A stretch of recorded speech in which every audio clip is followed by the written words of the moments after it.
Hello, and welcome to the 100th episode of the Ancient Warfare Magazine podcast. Tonight, I've got with me the whole team: Lindsay Powell, Myke Cole, Mark DeSantis, Mike McCaffery, Murray Dam, and myself, Jasper Orthuis. And we got a load of questions. Well, yeah, quite a few that we will try to go through in an hour because people have to leave again, and we don't want to make this an endless sitting for you guys. Definitely our goal in podcasting is to make it painless. Let's do it. Let's do a marathon. Like a medical procedure. Let's do a marathon podcast. Let's do a 24-hour. It's a live episode, so people who are watching will see that we actually managed to speak with lots of ums and ahs instead of the ones without, like you usually hear when Angus has edited our stuff. So we just go from the top. All right. An easy one. Marcus from Patreon asks, if I have a broad question about identifying bias in ancient Roman source materials to help judge the validity of some of the statements they make. For example, I enjoy Appian's civil wars, but how can I find out about Appian's political leanings and biases? So my question is there a good modern reference that can be used to identify the bias in a given source? Right. So the next 10 episodes of the Ancient Warfare podcast will be... Real quick, who can do that one? I will take an initial stab, and this is of course you're getting at the heart of what history is, right? You know, exactly. So John Ma's a professor at Columbia who I know on Twitter, and one of the things he has always said to me is that the heart of what history is vetting and interpreting sources. And I'd like to point out that in all of my other jobs, in intelligence, in law enforcement investigation, and in writing history, vetting and assessing the credibility of a source is the heart of what you do. So there is not an easy answer, but the answer I'm going to give you is probably going to be very obvious. You have to know who that source is and under what circumstances they produce the work that you're considering. And the best example I can give here is Polybius, especially because I just submitted a new article that I'm co-authoring with Mike Livingston and that Murray was gracious enough to edit for us on the Battle of Pydna, which will be coming up. And that one of the big sources there is Aemilius Paulus, his life in Plutarch, and then Polybius's account. Well, as many of you probably know, Polybius was an Achaean who was taken as a hostage for the sort of good faith of the Achaean League and was a client of the gens Aemili, right? And knew Paulus and worked for him. So obviously, if you're reporting on the Battle of Pydna and you're reporting on Republican Rome in the time of Paulus when the gens Aemili are a really major force in Roman politics, how is that going to impact your reportage, right? That is a very, very important piece of evidence that you have to weigh when you look at what the source is saying. So the short answer is you have to consider the source. I know it's like an aphorism that everybody uses again and again, but it's true. Unfortunately for the historian, it means you got to do some extra work, right? You now not only have to research your topic, you have to research the sources that are reporting on your topic. And that's so to extend that, I'm going to say that you're absolutely right, and I would throw into this discussion. That's why, for example, when you get Flavius Josephus, I mean, there's another guy, right, who was on the losing side, became somewhat of an apologist, but also in his own right went on to write a very good book, The Jewish Antiquities, which a lot of people actually have great respect for. I'm going to throw in something else here, which is if you're interested in sort of academic critiques, look on JSTOR, the journalstorage.org website. And if you do keywords, you will see what a lot of academics do, which is spend time exactly trying to do what you just described. They're trying to understand what is fact and fiction, what is political bias, what archaeological things are. And I spend a lot of time on JSTOR.org. $200 per JPass to have unlimited articles. I think the interesting thing is also when you have a historian who's got a good reputation, like a Thucydides or a Polybius, there's this sort of like, well, they're the good historian, and we don't pay much attention to the bad historians or the lesser historians like Diodorus Siculus. And the problem with that, of course, is that you're then giving some of the historians that we use frequently a free pass. And that's always a very dangerous sign, but it's sometimes very, very difficult to say, how do you corroborate a historian when there's no one to corroborate them? So Xenophon, for instance, is the only continuous historian we've got from 403 BC all the way down to 362. He's the only continuous historian that we have for that period. So in many cases, he's the only historian you've got to go with. The problem comes, and coming back to Appian, that we can compare what Appian says with particular periods with what other historians say about the same period. So you have to compare and contrast and say they all corroborate, which they never do, which is one of those most amazing things. Which is and true. say, okay, well, this one says this one says this is more reliable because of these reasons. This one seems to be biased against this one seems to be biased against this. And that's, that, as Myke and Lindsay have said, that's our meat and drink as a historian.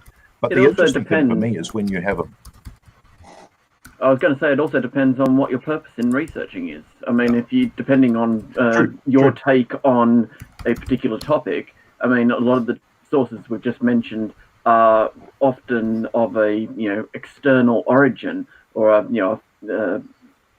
just sort of thinking in terms of, you've mentioned Josephus, we've mentioned Appian, we've mentioned Plutarch. They are sort of outsiders looking in on the Roman world. Thucydides, on the other hand, is an insider looking at something that he is innately familiar with.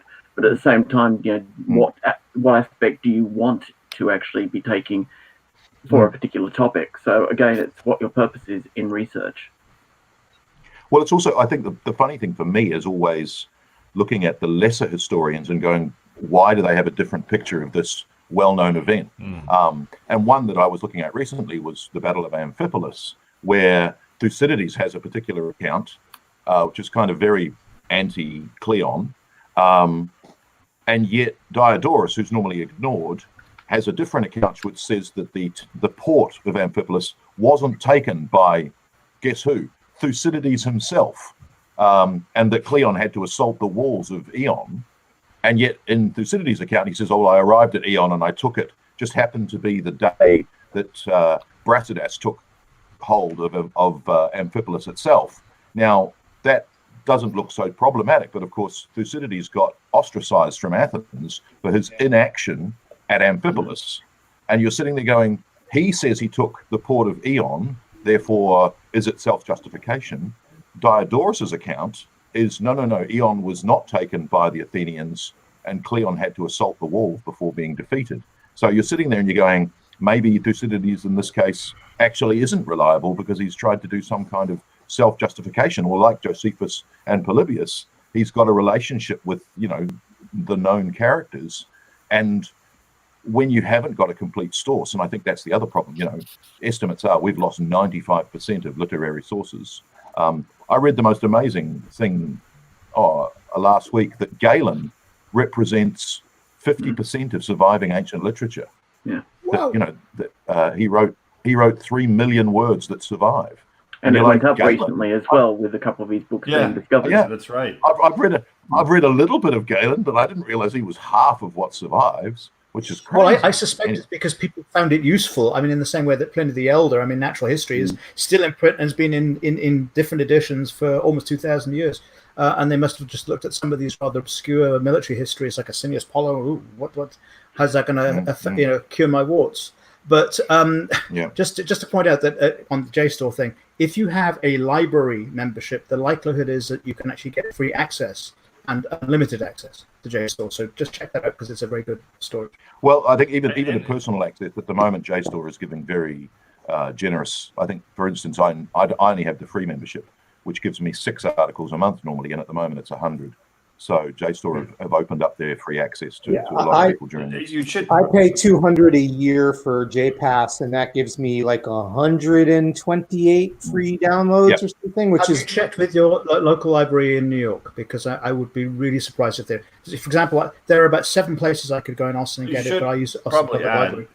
That we all tend to have done a lot of research in this area, and a lot of JSTOR articles are extremely specific and require a lot of general knowledge already. So perhaps we should say something like Kleine Pauli, which also exists in English.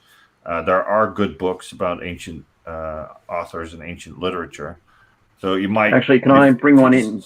Yeah. Actually, I've got one right here that I keep going to. It's a nice basic one. Where am I? Timothy. Oh, if I can put it up there. Timothy Duff. in terms of just sometimes if I want to just refresh in terms of if I'm doing a particular topic that's some source that I'm relying on particularly just to refresh on, it's a nice easy go-to short easy blurbs about each of the main Oh no. Did we lose him? I think so. Oh no. I thought that was just me that happened to. Yeah, let me chat him, Yeah. and hopefully he'll come back in. So, One Mark, thing you said there. There we go. Go ahead, Mike. The Greek and go on, Roman someone. historian. Yeah. Sorry, did you actually catch any of that? You Yeah, wait we to did. look at us. But for later people who listen to this, Timothy Duff, the Greek Timothy and Roman Duff. historians. Greek and Roman And historian. one more thing, we were talking about Twitter when we were getting ready to do the show, and we are, and myself, Murray, Jasper, and Lindsay are all on Twitter. And one thing I've been trying to make an effort at is kind of pulling everybody into conversations. You know, Twitter is pretty terrible a lot of the times, but one of the times that it's good is that when you have short questions, you know, we're there. And I certainly try to answer whenever somebody asks me, or if I can't answer, people I'm sure have seen me tap Murray or Lindsay in or Jasper or the magazine to try to get people help. Yeah. So use Twitter. Yeah. All right. Next I question. quite a couple of times I wanted to just do a couple of Twitter answers, like some of the things we have to deal with here. I It's know, like Mark, but one if of we take 4,000 tweets. For every question, Yeah. we'll be here till 3 in the morning. Very brief. Well, it's 7 in the morning for me, so I'm All right, good with that. till lunchtime for you. Yeah. Jojo-san on Patreon says, "I read your fantastic magazine on the Roman Centurionate. That's a special, I guess. And I guess my question is how the officer corps of the Roman army changed in the late 3rd and early 4th centuries. I'm aware of the new magister petitum and equitum, the small legions, tribunes, etc., but I'm fuzzy on the ranks and organization below that level. Did the Centurionate even survive into this period?" Well, this is where you catch us out, and we really need a late Roman historian on this podcast, because I don't think anybody is extremely comfortable with that topic. I know that the rank certainly survives, but that's because the Roman state becomes sort of militarized, and all kinds of civil administration posts get named after army style names. I think the Centurionate survives. Isn't that a question for Evan? I think we have to go to our old goats. Sorry. What? Murray. You go, Mike.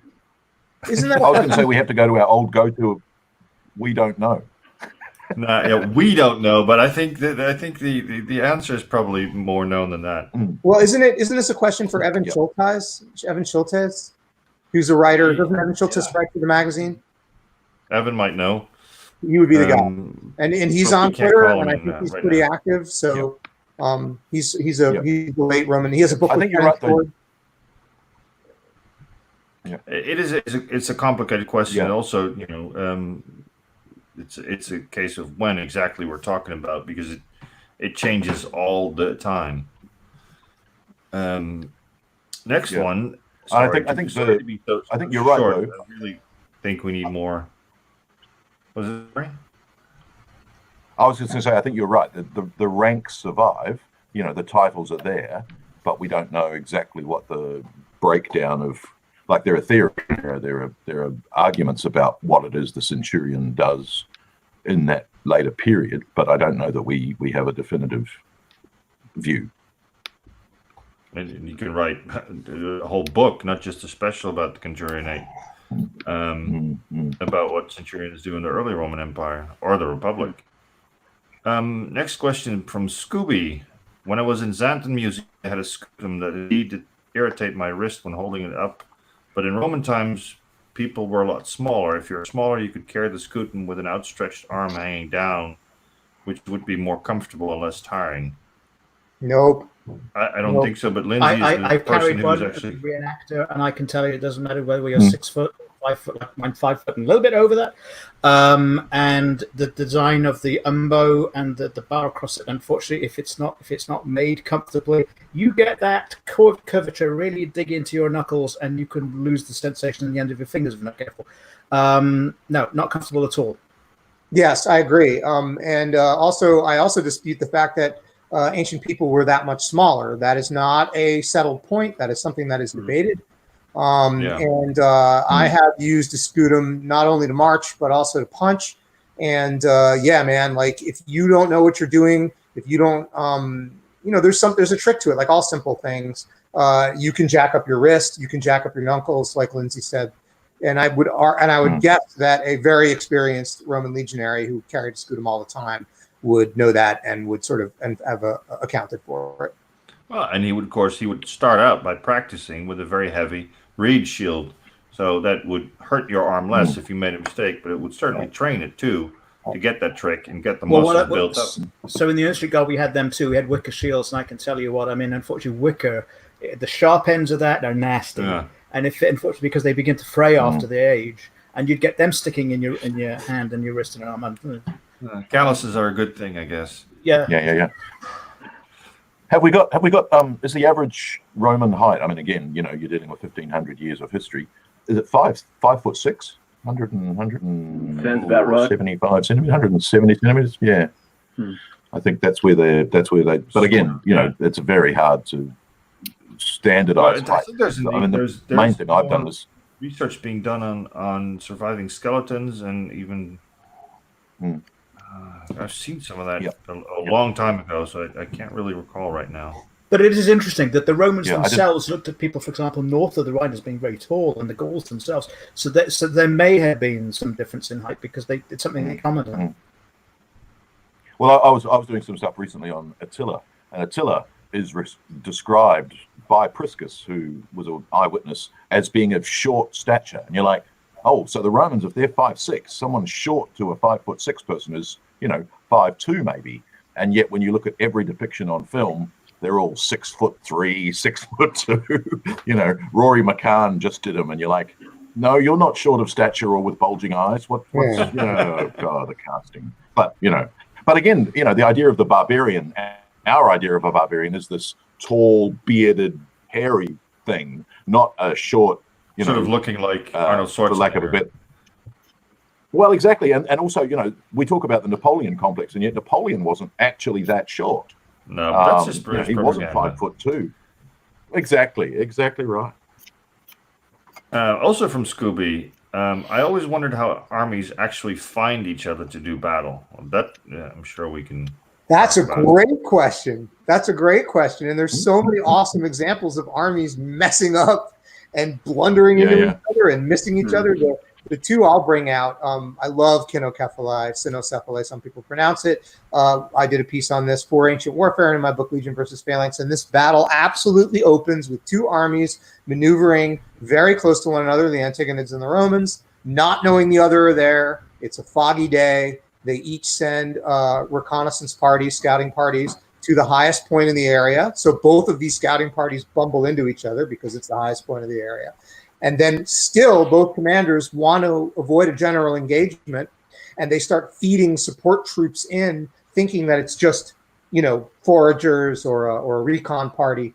And it winds up provoking a general engagement, and in fact, in the end, a decisive battle, which really determines the outcome of the war.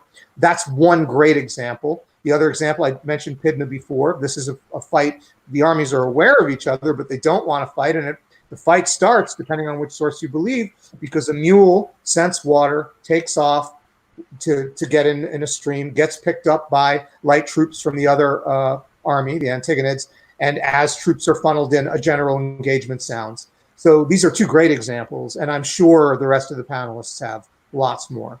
There are lots of examples. Of course, the opposite exists as well, where you have armies that sit like on two ends of a plane, and they know that they're there, and they're just waiting for the opportunity to fight. And then there's it seems almost psychological plays where the stories of one army just constantly goes out and deploys for battle, and the other one refuses until there's a day that they think, they're not coming out. And the best example of that, of course, is the Actian War of 31, where they just sit basically for about 6 months across the Bay of Gormorous.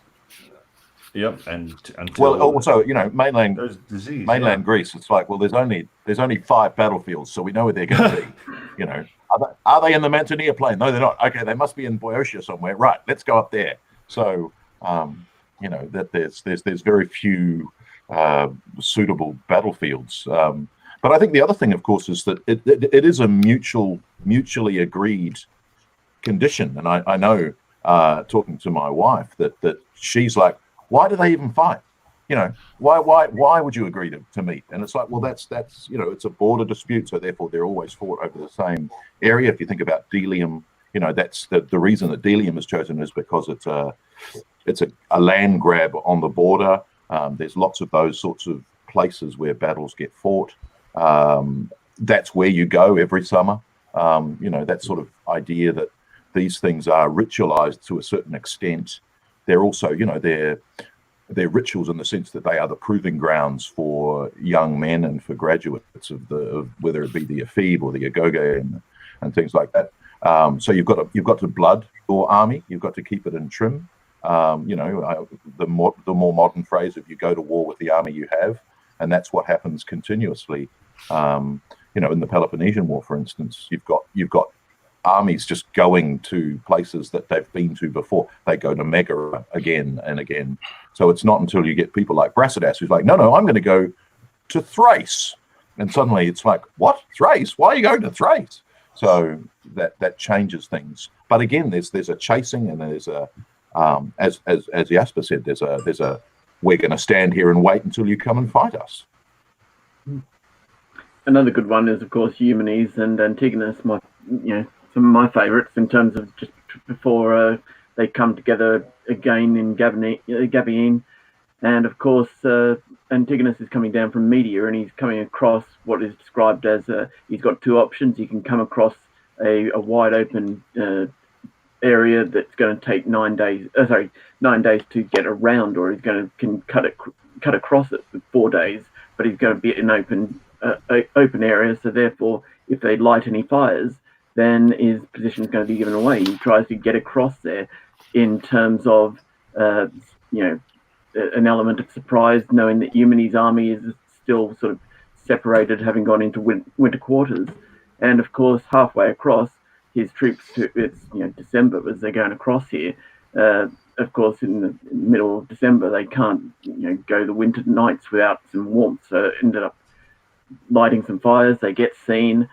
News gets past to Eumenes, and of course, he does the ultimate trick of saying, right, I can't get my army together in time to counteract this, but let's trick them. Lights fires across this high ground at one end of this expanse, and of course, in the night time, tricks Antigonus into thinking that there's an army encamped up on high ground ahead of him, where he's trying to reach, and he then thinks they've been there for days. All are set, they're ready for battle, but he's trying, on basic rations to get his troops across in a rushed formation. He decides to call that off and actually go around the long way, and without actually knowing anything about where actually his army is, he gets to the long way, starts going through the local villages, and they say, sorry, we haven't seen an army anywhere near here for days, weeks. And of course, it's a perfect example of this idea of sometimes these armies just have no idea, really. They might might think they know, and 2 days later they might stumble across each other. But on the other hand, it might be a couple of months before they actually work out really where each other are going. So, reconnaissance in the way as like light cavalry troops in the Napoleonic Wars might do, where they just keep an eye on the army. Their job is to keep an eye on the enemy army and feed back information and prevent the enemy reconnaissance troops from doing that. Doesn't seem to be. Do we have evidence to that? Anything? Well, I think going on there's like something. that? Isn't there something in Julius' Gallic War to that effect, where he has troops going out about 1 day's ride away, and then 2 or 3 days ride away? And I guess you're just relying on the fact that your main body of troops aren't moving a different direction, because it would be rather tragic at that point. But there's some notion, I think, at least in Caesar's approach to tactical warfare, that you need this reconnaissance that you've said, and you do it in different levels. There's a mention of, in terms of Caesar, isn't there a mention of him sending any scout cavalry as he advances down Italy? And of course, that's what spooks Pompey's scouts, having sent them north to try and gain information about how quickly Caesar is advancing. And when they actually run into his scout cavalry, they mistakenly come up with the report that actually his main body of troops is actually closer than they are, and they just rush back with this misinformation, which actually influences the decisions being made in Rome. And there's runners as well. In the 3rd century, Polybius talks about runners in the Spartan armies and things like that. So I think that's also happening. But again, is he talking about ectramoi, or is he talking about another kind of runner? Well, they're Cretan runners, which is weird. That who are mercenary archers in the army who run back and forth with information about what, all right. So he's not I using. think it's, not the run, not the long distance runners, but just troops who are running to tell information. But in this day and age, we've got drone footage and satellites, and we still can't find the enemy. So it's quite amazing that that battles happened at all in some cases. Concerning the lack of reconnaissance, it appears that by Pharaoh Ramses II's own account of the Battle of Kadesh, that the Hittites were able to hide their entire army behind the mound that the city of Kadesh sat upon, where a reconnaissance team could have found the entire thing if they had simply gone and looked. So it would seem that it's a question of, if you send out the reconnaissance parties, you'll probably be able to locate the enemy. But I don't know necessarily how thorough a job they were doing at any one time. And bear in mind, when you're dealing with all of ancient military history, that's a long period. That's absolutely true. Like Trasimene as well. If they'd sent one scout out, then Hannibal's entire, So. And Xenophon is full of accounts from the classical period of Spartan armies, blundering into enemy armies. I think this happened at the Nemea. It happened at First Mantinea. There's just there's the famous, and I think this is Herodotus, where Cleomenes marches on Athens, and Thessalian cavalry are employed, and they prepare the ground. Before Cleomenes, I forget the name of the Spartan Homoia who leads the army out, and they're all wiped out. And Herodotus doesn't say this specifically, but it's very clear there couldn't have been any scouting of the ground. They would have realized that they were marching into a ground that had been prepared to be of advantage to the Thessalian cavalry. Likewise, when Cleomenes then marches again on the second expedition, he prepares the ground against cavalry, presumably introducing obstacles, digging holes that horses can break their legs in, and then this works fine. And that would only happen if then the Thessalian commander performed no reconnaissance and didn't know that this was happening, right? So obviously there's plenty of examples of failure to scout going back pretty far. All right. The next one, that's kind of a gimme for me, looks like. Cosma from Patreon says, I discovered you guys 2 years ago. Where have you been the last 13 years? Reading every day back issues. They're great. Almost have all of them, plus extras. Excellent. My question is, how did Ancient Warfare magazine come to be? Short story or the long story? What do you think? Long story. It's 100 long story. Papa, yes, long story. Papa. All right. Well, it started with at RomanArmyTalk.com. The community, it still exists. It lives partially on Facebook, partially the actual forum is still there, of which I was an active member since early 2000. And I had a sort of it really is what's the word? Serendipity. My career sort of seems to have gone in that direction. I'd studied history. I studied ancient history. I worked as a magazine editor for a business magazine, and then my younger brother, who is a lawyer, put me in touch with his patron when he was a student, an intern lawyer. In the Netherlands, you have a sort of a coach, an advisor, somebody who looks over you, who was at that time was a lawyer who was about to retire from a very large law firm, and he was very interested in history, and he wanted to talk to a historian on possible projects. So we got talking, and he hired me, and then nothing happened really. No projects came to be. So eventually, I thought I should probably say something because after a while, I felt guilty about accepting money and not having to do anything. So then I just basically I pitched a magazine about ancient military history, and he was nice enough to say I'll back that for a while to see what happens, and that's how it happened. It's it's just good luck. That's how it started. Well, I remember my personal story was I saw the post on Roman Army Talk about who'd be interested in contributing to a ancient warfare print magazine. I think that was back in late 2006. Yeah, and I was like, "Ooh, I could do that!" So I pitched a series of I think it was 17 articles of I could write these.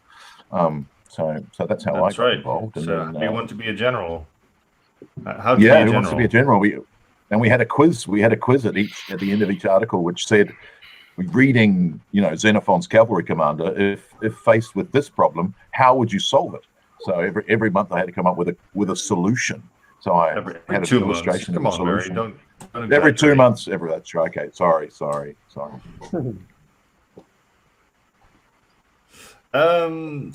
that's how it came to be, and somehow we're still here. Almost 100 episodes of the podcast later, and 75 issues into the magazine, and a couple specials. What are the plans for the future? Are you going to make some more special issues? Those are some of the best. Thank you and congratulations. Well, I'm glad to hear that you enjoy the specials. I enjoyed the result. I have to admit that they're always, they're just considerable extra workload on top of a workload that never seems to fit in a full working week. Anyway, so I would like to do more special issues, but I have to grow a couple extra arms or something, or hire somebody. But I was about to say hire an assistant. Yeah. Well, we'll see. I'm not making any promises. I've burnt my fingers that way before. And then we have a question that seems, maybe this is the same person, Chairman on Patreon and John on Facebook. They're very similar. I've always wondered how many soldiers might have gone through the entire campaign with Caesar in Gaul up to the end of Africa and Spain during the Civil War. And John's question is, here's a question. During Caesar's time period, did Roman legions have replacement drafts, or did they finish their service without replacing their casualties? Anybody want to have a stab at that? I think it was a blend of both, and I think they certainly did have levies and replace troops, and they would even raise a new legion. And I think the example of that would be the 5th Alauda, which was made of Cisalpine Gauls, as far as I recall. You had to. I mean, you knew you were going to get casualties, and Caesar was lucky in the sense he didn't get that many, but you still couldn't fight below a certain limit of men, I would imagine. Yeah, well, I think when he transports his legions across to Philippi, have I got the battle right? No, Philippi. I can never remember. Anyway, when he goes across to Dyrrhachium, he has 20,000. He has 20,000 men, but he says it's 7 legions. Now, for us, we say a legion's 5,000 men, so therefore 7 legions should be 35,000 men. So his 7 legions are all fighting at below 50% strength. If he's only got 20,000 men, because he only takes 500 cavalry.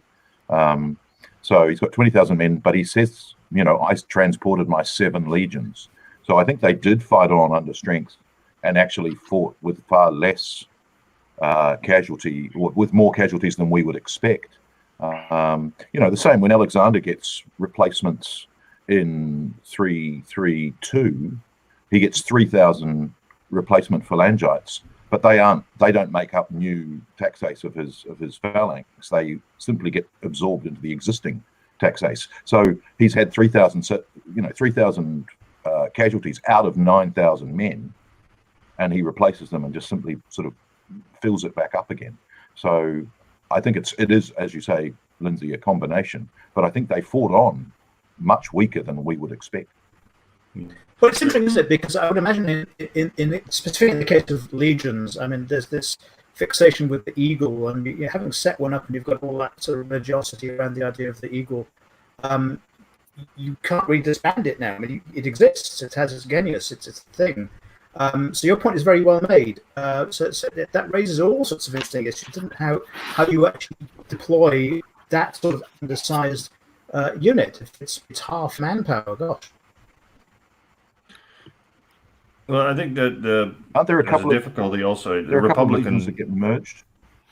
The Republic, yeah, it does happen. Republican legions, in that respect, of course, are different from Imperial legions. And the difficulty we have with the period of Caesar is that we have relatively large amount of information about Caesar, but we have not as much for the 40 years of the first century BC before he goes into Gaul. I've looked into this question a little bit this evening, and it appears that there's even debate about the Zollstöcke, the official strength of a Roman late Republican legion, whether that's 4,000, 5,000, or 6,000. There's various big books that claim one of those. So we don't even know where to start. But there are some indications that there are garrison legions throughout the Roman Empire in that era, and clearly that when a new governor goes out there, he probably brings along. They do a levy in Italy, and he brings along reinforcements. And Caesar does that too when he goes into Gaul and starts his campaign, and he must have had reinforcements later, because there's one story about a very young soldier who could not have started his career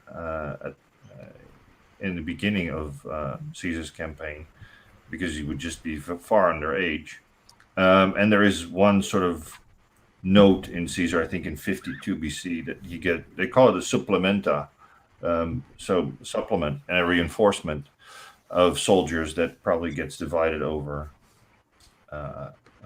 understrength legions, and then they fought on. They seem to have been kept on service for a maximum of about 16 years at the time. And there is, of course, in 48 or 47 BC, there's a sort of mutiny of soldiers saying, "Look, we've served our time. Let us go." But Caesar said, "No, you signed up for the." It's unclear how long soldiers really signed up for, but there was a sort of a legal limit of 16 years. And but when a new general came, they renewed their oath, and the oath was for the period of that general being there and or the duration of the war. And because the Civil War was still going on, those soldiers had to keep serving. Of course, setting a number to how many soldiers would have actually survived 15, 16 years of campaigning through Gaul and then through the Civil War, I don't think we can. But there must have been some, because there's always there's enough anecdotes about long-serving soldiers in the Roman army. There's also the option of recall as well. Hey guys, in terms of I have a work emergency. Got to drop. Sorry. Oh, I'm sorry. Okay. Talk to you later, Mike. See you later, Mike. Ooh. I was going to say, there's also the when you've got the veteran settlements being placed out from what seems like the late Republic onwards, and you've got the option of recalling legionaries to service. It happens in Spain, I think, during the Civil War years with Sertorius using seemingly some veteran soldiers that have been brought back into service. And you'd sort of think that that is going to be an option also for Caesar in terms of the fact that he's got control over Illyria, Cisalpine Gaul, Transalpine Gaul. There are veteran settlements in those areas, so that's an option in terms of adding to your legions. And again, that sort of muddies the water in terms of how many troops you're actually maybe going through losing at any one time. It's difficult to actually keep tally of those numbers. Yes, and they're just not there. If you're interested in how many troops serve in the Roman army in the Roman Republic, the book, I think, is still the book to read, is by Brunt, and it's called Italian Manpower, 225 BC to AD 14, and he meticulously lists all the numbers for that period that we know. And tries to extrapolate that to the size of the Italian population and how big the Roman army was at any one time, and all those things. It's for the statistics nerds. It's the book to read. Let's see what's next. Linda on Patreon. Any suggestions for my 12-year-old grandson? I'm trying to homeschool while trying to work from home. I assume that's books for an 11-year-old or things for an 11-year-old to read or discuss on our topic. Who wants to? What's a good introduction? Peter Connolly's Greece and Rome at War. Peter Connolly. That was the book I found at that was what 12 years old. I was when I read. Yeah. In terms of the students that I'm teaching, I've got them reading anything from, you might have the Usborne series of textbooks looking at history of Rome, to on the other hand, the Galore Park actually produces a book called Greece and Rome, or it did. It's now sort of incorporated into its Latin textbook series, but you can still grab copies of Greece and Rome off the shelf, and that sort of produces a introductory sort of look at a couple of the topics that are covered in the curriculum for 13 plus exams here in Britain. But on the other hand, I mean, I've got plenty of students who, once they get introduced to the Iliad and the Odyssey, will go out and have a crack at that and quite enjoy getting into some real literature as such. So it all depends on the individual you're talking about. But I've sort of seen, both ends of the spectrum in terms of my teaching experience, in terms of our year sixes and year sevens, the stuff that they get into. But as was just said a moment ago, I've been handing out a little bit of reading material, from the Osprey books as well. So of course, again, it depends on what the individual is keen on and how good their literature is. But how they engage. How they engage. Clearly, if we're a measure, then feeding them Peter Connolly it has a potential risk of ruining them for life. It depends. Take that how you will. If you want them to become a doctor or a lawyer, maybe don't send them down this path, because they end up as James on Patreon asks, what ancient site or battlefield or ruin would you like to see excavated or re-excavated, and why? And which ancient site that is lost to history would you like discovered? I would suggest there. I'd like to suggest Carnuntum. I think there have been some wonderful geophys analyses of that site, discoveries of the layout of the town, and apparently gladiatorial barracks, all sorts of exciting stuff. But there's nothing like digging in and actually finding out what's under the soil. Why it's important, because it was an Augustan period fort. It's where Tiberius launched one of his campaigns against the Marcomanni, which, as it turns out, didn't happen. And later on, it's where Marcus Aurelius actually is based. So I just think it's just a fascinating site, and it's pretty much undisturbed. So I think every time you dig into that, you're going to find some really, really interesting things. It's in Austria by Vienna, by the way, if you were trying to work out where it is. Look, there's so many. I think that's one of the issues is, and the problem I think is also digging into it doesn't mean you necessarily understand what happened. Obviously, your advantages of knowing are improved, but not necessarily. Troy, we don't know what happened, even though we've excavated Troy, and yet the excitement of finding a site like that. I mean, you always hear news stories about them finding Alexander's tomb or Cleopatra's tomb or this or that. But I think, there's obviously, I think one of the major ones is to find the capital of the Huns, for instance. We still don't know where that is, or even Attila's tomb, which apparently has all of the wealth he plundered out of the Roman Empire secreted away.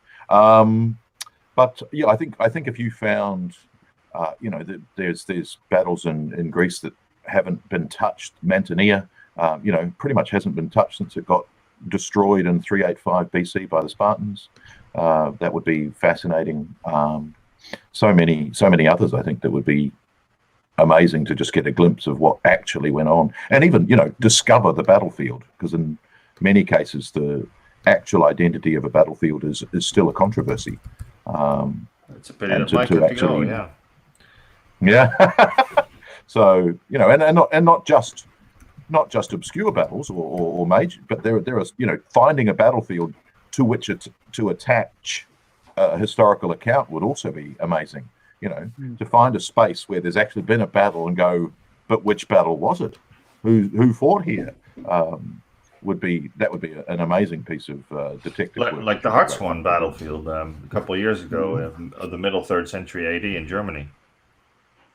Yeah, of course. One of the and things that people may not realize is that modern archaeologists prefer, if they can, even if they know there's something there, such as in the case of Carnuntum, just leave it in the ground, thinking that you can only dig it up once.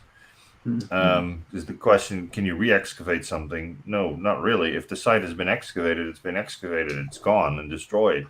So if they can, they tend to leave it in the ground, so that future archaeologists who may have better techniques to everything can do a better job.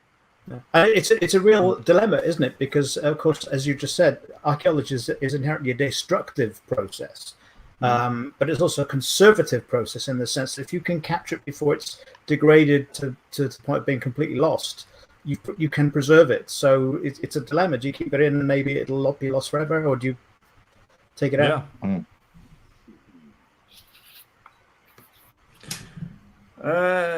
Nathan on Patreon asked, have you seen the Netflix Roman Empire series, and if so, what do you think? I have to admit, I haven't. Who has? Which series?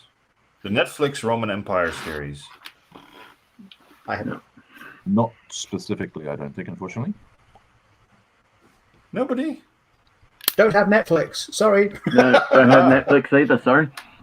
Although Netflix, the most current, tend to avoid such shows because they cause me heartache and palpitations and stuff. Well, the most recent one, of course, is the Chaos series on Netflix, and they've chosen Kappa, Lambda, Theta, Sigma as the capitals that's spelling out chaos, which of course is not chaos at all. It's Cliths. It sort of looks like chaos to your eyes, maybe, but yes, but still, it gives you chaos in the brain. It does. Yeah, absolutely. Yeah. So sorry, Nathan. I guess we'll have to do everybody watches the show and discuss it type episode again. Nick on Facebook says, I'd ask who's their favorite student of Socrates, and why? Why? Go ahead, guys. Who's your favorite student of Socrates? I wouldn't use the word favorite, but I think that the most interesting student of Socrates has to be Alcibiades, because he had a leading role in the Peloponnesian War. It was primarily due to his instigation according to Thucydides, that the Athenians undertook the disastrous expedition to Sicily at all. He didn't stay very long to actually carry out the attack on Syracuse. He was recalled. He went into exile. He ends up becoming advising Athens' enemy, Sparta, and then manages to hook up with Tissaphernes, the Persian satrap of Lydia, and he starts advising him on how to defeat the Athenians. But apparently, he may have been actually, giving him advice that would actually keep the Peloponnesian League from actually defeating the Athenians too quickly, too easily, in the hopes of potentially going back to Athens and regaining graces with his former countrymen. He actually does end up leading Athens' military forces towards the end of the war, but because he has difficulty he loses the Battle of Notium, he's not present, but as the Athenian fleet's defeated there, he's once again removed from command, and he goes and leaves Athens altogether. He comes back at the very end of the war and tries to offer his advice to the Athenian fleet that's opposite the Peloponnesian fleet, which is based at Aegis Potami. No one wants to listen to him. They tell him to leave, even though he's giving some pretty good advice to them. And the Athenian fleet is defeated, and Athens loses the war altogether. Remarkable figure. He more or less was on every side, I think, of the Peloponnesian War. But in fact, I think the only side he was truly ever on was Alcibiades' side. A remarkable student. I'd agree with you, but for a totally different reason. Because on the one hand, you've got him as this great general who, enigmatically is switching sides and whatnot, supposedly, and his whole why he's doing this is not really clear to anybody, really. But the whole idea of him being the student of Socrates, and you've got this picture painted of him being this, I love the scene of him crashing into their symposium and being, drunk already, the picture of debauchery, and being welcomed in by the old Socrates, and there being this sort of relationship going on there. He's a totally different character in the depiction we get of him in the company of Socrates, as opposed to when he's out, involved in his campaigns and in his shenanigans with the Persians and the Spartans and whatnot. He just seems, and then you sort of get this, the Plutarch version of him, where you also get the idea of, he turns up in town, and of course, he's got this wonderful, great hunting dog that he marches through the streets of Athens, and of course he docked the tail off this dog. And of course, why have you, these people, his friends, castigate him, saying, why have you ruined this perfect hunting hound? And he says, well, I thought if I did this, you'd be talking about me. And they say, really? And he said, yeah, you're talking about me, aren't you? So, it's this character that you get different facets. Oscar Wilde. Any publicity is good publicity. Yeah. So he's an amazing character, just for the fact that we just can't pin him down. So, Alcibiades. All right. I see a quick question came in. Murray, Murray, go ahead. Who's your I was going to be boring and say, well, Xenophon and Plato, obviously. I think but the whole idea of Socrates is such an amazing, obviously the dialogues that we have surviving, but also the 60 authors who wrote dialogues that we don't have surviving. From Diogenes Laertius and other sources, there are 60 authors of dialogues involving Socrates that don't survive. Even his wife may have written one. Which is fascinating in itself, that Xanthippe would have written a dialogue, and just the information they give you about Socrates' career and the careers around him. The birth date of Xenophon, for instance, is still a controversy, because most people put him born at the beginning of the Peloponnesian War, but there is evidence to say that he was born earlier and lived to the age of 90.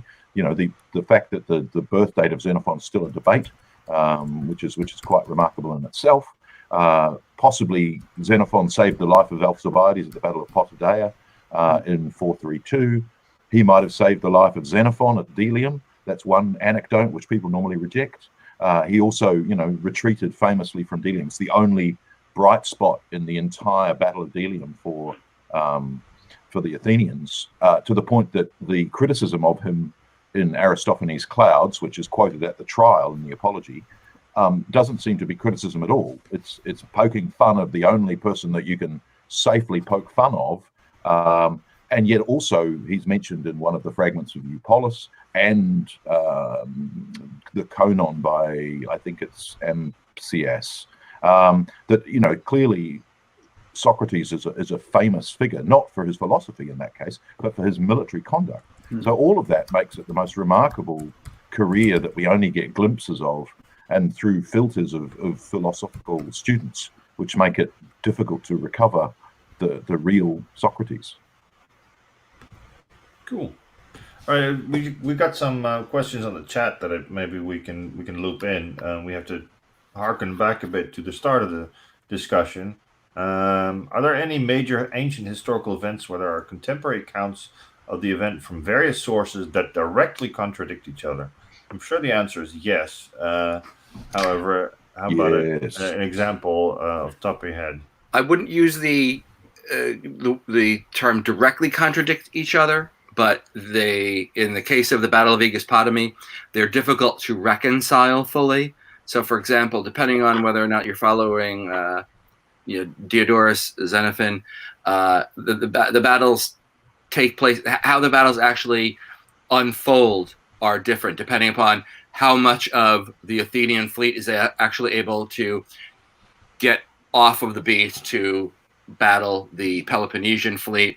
There's more or less, depending on which account there is, but all sides agree that the Athenians get clobbered. So it's difficult to reconcile, but the ultimate result is the same. I think it's tricky. It's tricky to have eyewitnesses. We don't have too many accounts where we have more than one eyewitness to a particular event. Jumping to the late 4th century, there's a career where you've got 3 eyewitnesses in Eunapius, Libanius, and Ammianus Marcellinus. And it's not contradiction so much as a lack of corroboration, which you would expect, that are quite tricky to reconcile. And I think that's always an interesting thing, coming back to our very first question about the biases of the sources, to try and understand why different interpretations of the same event can be so different. But again, teaching ancient history, it's like, well, when people try and ask you about, well, what happened, you're like, well, we don't know. And they go, how do you mean we don't know? And it's like, well, we filmed the assassination of JFK and we still don't know what happened. And if you ask 2 people about a divorce, it's the same set of events, and yet you're going to get 2 very different interpretations. And that's, we've got a filter of 1,000, 2,000 more years to try and work out why these things have. We often call contemporary ancient accounts are often themselves. I mean, our sources for Alexander the Great, the ones that survive, all were written a couple hundred years after his death. 500 years later. Yeah. So I'm thinking in an article I wrote, I don't know which issue it was, where I talked about the 2 battles of Bedriacum and Cremona. I think Plutarch was involved in that at some point, and actually went back and visited the battle site, and was trying to himself reconcile some of the different accounts of, there was an eyewitness there and he had a different version. So they were aware that you could actually see the same thing. You'd be on the same battlefield, but you wouldn't perceive events in the same way. And I guess whoever wrote the story first was the person who kind of shaped the dialogue from that point on. Actually, the one that comes to mind, where you do have contradictory reports being given, it's not necessarily sources, but in terms of reports going around about a battle, would be in terms of the capture of Jugurtha by the Roman forces at the end of that war, when you've got, of course, the Marians and the Sulans, the 2 factions eventually starting a civil war against each other, where you've got Marius saying, I'm responsible for the capture and the negotiation that actually led to the capture of Jugurtha and bringing him back to Rome. And on the other hand, you've got Sulla saying, well, I was the one who actually had the personal relationship with the king, who actually handed him over to me personally. And if you really want to check it, you can check out my signet ring, where I've actually inscribed it on the thing. So I sign every document I've got, just to remind you which version of the truth you should listen to. So yeah. But as a quaestor, he wasn't going to take responsibility away from the consul of, it was me. But later, when he writes his version of events with his mate, Catullus and the others who are writing their version of history. So one of the big issues with Marius is Marius gets no credit. When you read Plutarch, it's like, Marius did nothing. Marius, what? It was all the other people who wrote the histories that we've got the sources from that did all the things. Marius was, consul 6 times, but kind of by accident, which is, again, very difficult to reconcile with what we know. Another one that came in from the chat. Are there many battle sites north of Hadrian's Wall? Well, I think the answer is that they would be, but we actually don't know where they are. So I'm thinking, for example, Mons Graupius would be the obvious one for 83, 84 under Agricola. And then there's all the chain of forts that went up the coast on the east side, which is called the Gasque Ridge. And some archaeology has been done to explore those, but were they battle sites is a question. And then we've got Septimus Severus in the 210 sort of period as well. So they're there probably, but we don't know where and the Antonine Wall, but also not a that too. not a battle site. And you also get the letters in the Vindolanda tablets where they are referring to expeditions north, how far they're going, etc., and where they're going, and if it actually ends up in some sort of conflict. But they're all off all the time on expeditions up there. So yeah, they're there. Haven't been identified probably. Let's see. Who's next? What's the one question you would like to ask somebody from ancient history to clear up a controversial or little understood topic? And we probably shouldn't say we should ask the Roman general what the color of the tunic was. I would like to know what the composition of an ancient war fleet was as it was going into battle, because if you look at all of the sources, where whomever the source is, it'll tell you almost always the number of, say, triremes or quinquiremes that either say the Greeks or the Romans had a particular battle.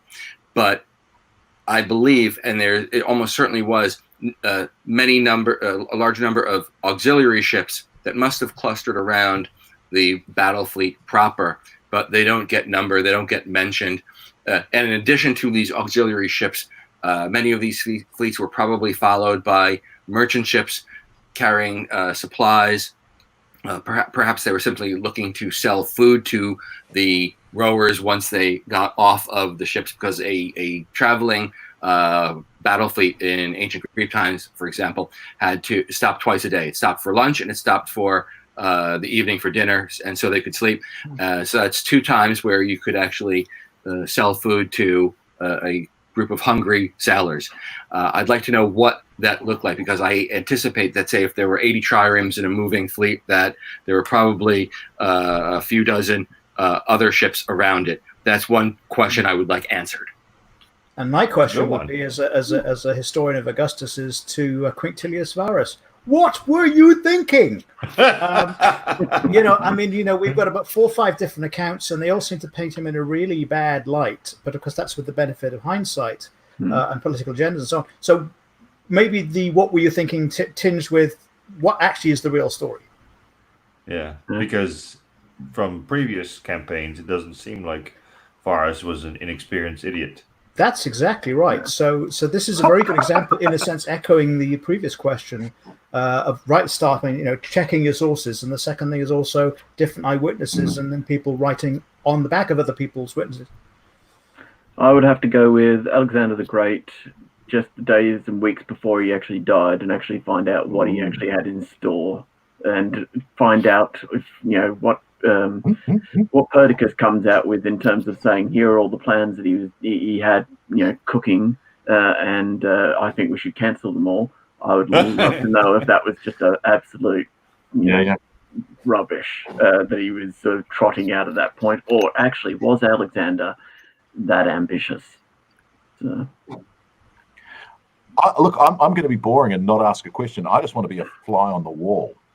I just want to be there and go, right, just observe, be a fly on the wall, in the death chamber of Alexander the Great, just listen to everyone, or sit over the shoulder of Livy as he wrote the books that have been lost, or so many other historians. Not ask a question at all. Well, it might be there a while, but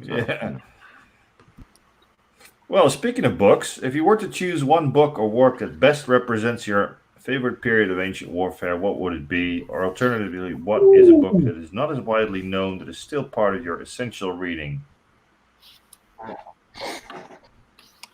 I'm going to be very boring and say the Breviarium of Festus, the shortest history of Rome. It's 20 pages long, written in 370 for the Emperor Valens. Hasn't been translated into English in published form, but it is online. You can find translations online. But that to me is a essential, fascinating, neglected Roman history. But And for is that part of your essential reading, or best represents your favorite period of ancient warfare, Murray? I can't put down to a single best favorite period of Roman history, of Greek or Roman history. I roam across them all freely like a Hun. Right, Lindsay seemed to have something ready. Yeah, I sort of you used the word Roman history and epitomes and things, which is regular. I didn't know what that word meant till about 10 years ago. Would be Cassius Dio, one because it's just a huge, big, sprawling series. But my period is Augustus, and it's got really, really good 10, 15 books or something for that period. And for the later periods, I'm beginning to explore now. It's also got stuff. So I think Cassius Dio is pretty good. Alexander the Great and the Logistics of the Macedonian Army by Donald W. Engels. Modern book, but I find in that very slender volume more remarkable information that sheds light on so many aspects, not simply of Alexander the Great and his campaigns, but also just ancient warfare in general. I would recommend that very highly. I'd be sticking with Alexander the Great and Bosworth. Brian Bosworth's books, Conquest and Empire, but also there's The Legacy of Alexander, which actually follows into the successor period, and just, core reading, I think, in terms of Alexander, and great insights that all still last the test of time. So, yeah. I think, look, you can't go past Herodotus too. I think you get a lot of value rereading Herodotus. I would probably go with. What about you? Yes, recommended it. Yeah, we've recommended it in Ancient Warfare once. J.E. London, Soldiers and Ghosts, because it gives a very good, to me, a really helpful overview of. That helps you get sort of in the mentality of ancient soldiers, and helps you understand what they may have been like, how they were motivated. Mm-hmm. What are they going to say that just throw it in there to pay testament to Jona Lendering? I still find myself going back to livius.org on a regular basis. He's got great summaries of all sorts of things about the ancient world. He's got some very good potted histories of the legions, their deployments, and all sorts of useful things like that. Because it's available on the web, it's there for everybody, and it's free. Yeah, that's true. Jona does great and work. it's accessible. It's accessible. I give it to some of my senior students and say, right, if you want to get your teeth into some of these subjects and get a proper coverage that in terms of stuff available on the web, it is reliable and it's accessible. So I think the Dutch would be gefeliciteerd en dank u. Let's add on to this type of question from Jared on Patreon. What is the most impactful thing that you learned in your own life from your studies in ancient warfare? It's hard to make a living out of ancient warfare. It's very impactful, but it did work. I would say that it's how much ancient warfare has in common shared themes, ideas with warfare from all periods of military history. I've discovered that if you study the Second World War, for example, not only can the themes and things that you learn from ancient military history shed light on the Second World War, but the things that you were learning from the Second World War will shed light on ancient military history. So strategy, operations, tactics, logistics, war production, the home front, and its importance, morale, all of those things are very similar, and if they're not the same, they are similar enough that they will elucidate topics and other ideas that pop out in ancient military history. That is remarkable. So I would recommend that not only, for instance, if you want to learn more about ancient military history, have a deeper understanding of it, don't just read ancient military history, read all of military history. And I would recommend the Second World War, for instance, as a place to start for that. And it will deepen your understanding of it. So that, I think, is the most impactful thing. What Mark said. I'm just gonna double down on that. Well, Thank I you. think if you're specifically asking about ancient history, I think there's always the element, because we started our whole podcast here with the sources, you're never quite sure of the facts. So there's always this margin for the unknown, the mysterious, a new discovery may come up and cause you to rethink things. So I think the great thing about it is it isn't a fixed set of facts. I wouldn't use the word alternative facts. That would be wrong. That would be wrong categorization. Yeah. But the fact is that there are always new facts coming along, and they always change things. And ultimately, you're talking about the stories of people. And some of these are the most fascinating personalities that humankind's ever produced. So I think it's wonderful to just follow them. In their stories. I think, therefore, what adding to what I just agreed with Mark and now agreeing with Lindsay, I think it's also not necessarily even new facts. I think it's in your wider reading, as you read more things, as you read a source you haven't read before, but you read it with new eyes, and every individual's brain, the synapses connect information differently. So you reading a source that's been read by every Roman historian or every Greek historian prior to you might see a connection that no one's ever seen before. And that happens on a daily basis. You'll come across a mention of a thing that you've looked at and go, oh my gosh, that makes sense of this whole thing. And that's one of the joys of being a historian, is that you'll come across a new interpretation, which isn't necessarily discovering a new piece of evidence. That's really exciting, but rare. Whereas coming across a new interpretation based on a connection of material or circumstance or happenstance or anecdotes, that is also one of the joys of and one of the most impactful things for me, I think, is being open to that, being open to reading the same piece of history and looking at it in a new way. It's also seeing the humanity in it, of course, in terms of both the sources and also your, historical characters. I love the letters of Cicero, because you read those and it just screams at you that this is just, he might be this great senator, he might be this famous politician and lawyer and whatnot, and involved in this key moment of Roman history and everything, but, deep down, he's just an ordinary guy that's, trying to deal with a whole lot of things that just he is feeling overwhelmed, he's stressed, he's got to deal with the family at the same time. It's, it's just the humanity is coming through at you, and you can recognize these people, you can understand what they're feeling and what their predicaments are and whatnot. So I think that's, when you sort of get to that level of it, and, again, it is through the sources. I think that's a wonderful enlightenment. It's a good one. Last one from our pre-list, and there's one from the chat. But again, it might threaten to take over 10 podcasts. Emperors like Gallienus, Aurelian, or Probus seem to get killed or from Ognian, killed for unbelievably petty reasons during times of serious crisis, and also they put down many rebellions that had no chance of succeeding. So why did the late Roman Empire have so many rebellions based on short-sightedness and whims, and did they completely lack any concept of self-awareness and consequences?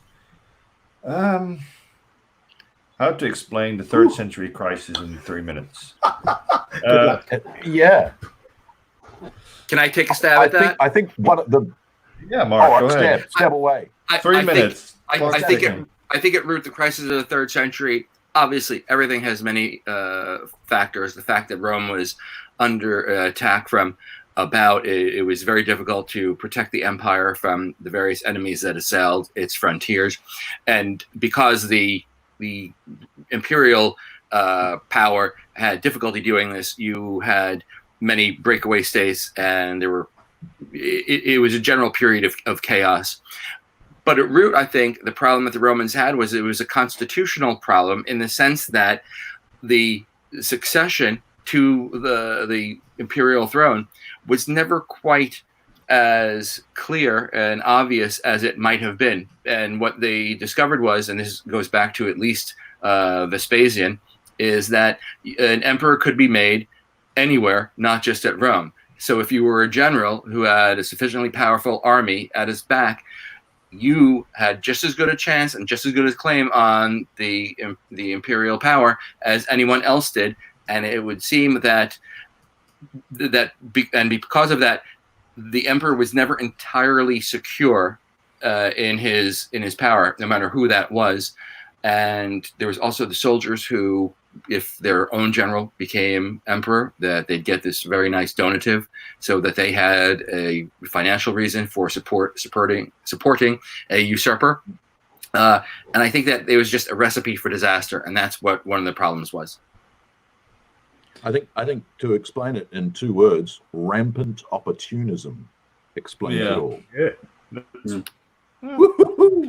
Rampant opportunism and structural problems. Yeah. Well, the irony is, and I actually wrote a book review, Augustus the Great Failure, I think it's something like that. And in fact, in there, you'll see that it's an Australian historian, I believe, where he goes right back to the transition between Augustus and Tiberius. They didn't plan it to be like that. And the trouble is, because they didn't fix it, the ripples went all the way through for the next 400 years. Not very innovative. Oh, wait, that's a whole different thing. Last one. And try to do this one short. The Hellenistic Age History Podcast asks, is there an orthismos or not?